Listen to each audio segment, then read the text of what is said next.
Okay, good morning, first of all. My name is Jan Meyer Sahling from the University of Nottingham in the United Kingdom. I'm German by origin, but I don't think that it's an exaggeration if I say that this is a sad day for me personally today, and it is a very sad day for Europe, I think. Looking back, November 1989, the Berlin Wall came down, and it seemed that European unity is the way forward, and I think today is... this is not a good moment. I have the impression that the project is a bit unraveling. So if I'm a little bit sad today, then it's because of that. Now, this should not prevent us from keeping to talk about the importance of public administration in the enlargement project, in the enlargement context. And what I would like to do at the very beginning is to put our panel a little bit in perspective. Essentially, we are focusing on human resources management in public administration. Now, public administration reform as such is important in the context of enlargement. Human resources management is, of course, only one aspect of public administration reform, but it's the human factor. And the human factor, in many respects, is crucial for making the other components of public administration reform work. Now, when we look at the human factor, human resources management, we usually pitch this or frame this as civil service reform, civil service professionalization. There is plenty of research out there in the academic world and the non-academic world that the professionalization of administrative staff of the civil service brings enormous benefits. In fact, it is positive for economic development. It's a precondition for economic development. Yesterday we had a presentation where someone from the Regional Cooperation Council spoke about the salience of unemployment and the economic conditions in the Western Balkans. Here clearly is that with better government, the prospects of reducing unemployment and improving the economic situations increase and improve.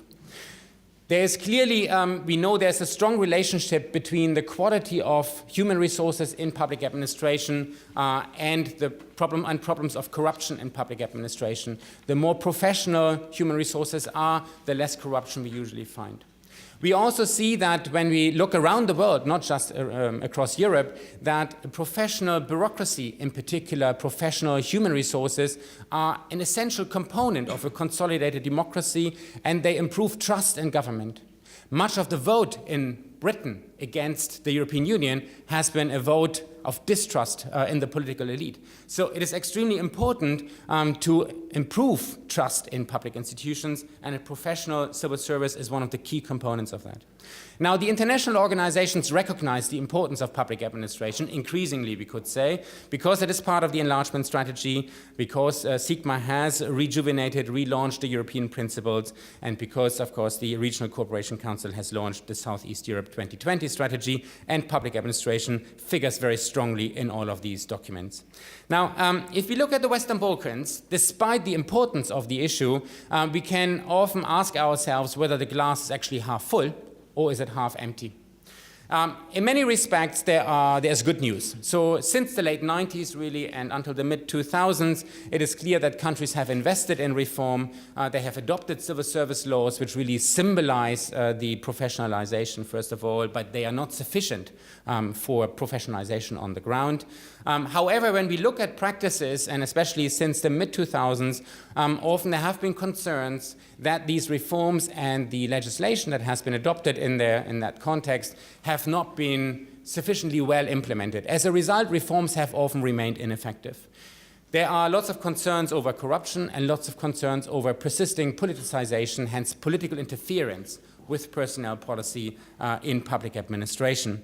So therefore, sometimes the question is, well, is the glass half full? Has there been really progress? Is that what we should emphasize? Or should we actually emphasize how much still has to be done? Looking at the European Union's own communications, I think there's also sometimes more an emphasis on the negatives, and sometimes the positives are pointed out. I think the nature of the problem can be shown relatively well on this plot here on the side. What you see there are the governance indicators for so-called government effectiveness, which essentially measures the perception of the quality of the civil service, and this is data from the World Bank. Now, there are a lot of problems with that data, and I'm the last one to deny those kind of problems. In fact, I'm in the process of collecting alternative data and developing new indicators. However, it allows us to eyeball the nature of the problem.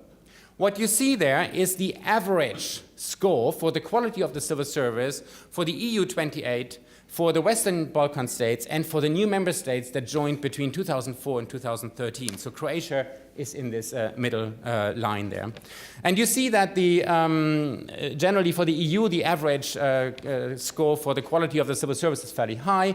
You also see that for the new member states, it has consistently been a little bit lower. But in the run-up to accession, those countries caught up and tried to, let's say, at least converge somehow with the old member states. For the Western Balkans, we have probably two messages. On the one hand, they start from a very low base in the 90s.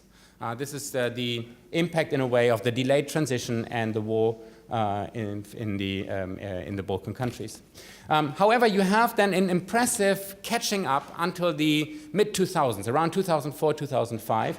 And when you take the perception indicator, right, it's still a perception indicator, you have the impression that from around 2004 there is stagnation and no further catching up with the new member states. Now, in fact, I'm omitting the last data point, which we have by now, because for 2014, so which is the last one here, and the last data that we have a little improvement.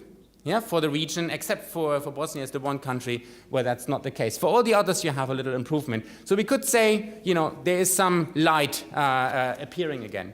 But clearly, this presents, in a way, the context of this panel. That we understand, we recognize the importance of the professionalization of human resources management in public administration. We recognize that a lot has been done in the region, but that there are quite a lot of, let's say, you know, still obstacles to further professionalization, that in a way the process of catching up has at some point stalled. And that's why I call the countries sometimes stunted reformers, because it seems that this early period has really prevented them from catching up properly. So that is the challenge in a way. What has hampered the quality of human resources management and development, and what recommendations can we make, what recommendations can RESPA make? We have, in fact, 4 presentations here that will address this from various angles. We have, first of all, Minister Harito from Albania, who will provide an Albanian perspective. And Albania, in many respects, is the country in the region that has innovated most over the last few years, and therefore it is, in a way, an example of good practice. Then we have Mr. Kozjak. Oh, Ms. Resic is here. Okay, then we have Ms. Resic, who will present the case of the Republika Srpska. Then we have Mr. Kozjak, who will provide the perspective of the Council of Europe. And then we have Fatos Mustafa, who will speak about the RESPA perspective, and I will present at the very end a comparative perspective based on a regional study that we conducted for RESPA last year. Then we start with you. Yeah?